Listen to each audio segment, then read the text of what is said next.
250-এর 10% সমান কত? অঙ্কটি 14তম নিবন্ধন পরীক্ষায় এসেছিল।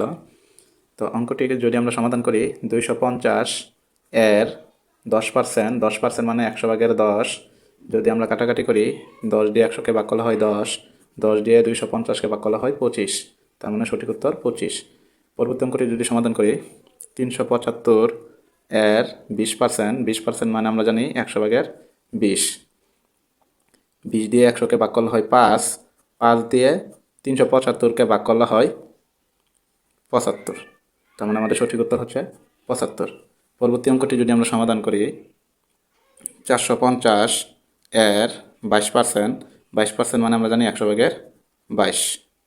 আমরা যদি 2 দিয়ে কাটাকাটি করি, 11 দুগুণে 22, 50 দুগুণে 100, 50 দিয়ে 450কে ভাগ করলে হয় 9, 9 11 99। পরবর্তী প্রশ্ন উত্তরটি আপনারা কমেন্ট করে জানিয়ে দিবেন। ধন্যবাদ।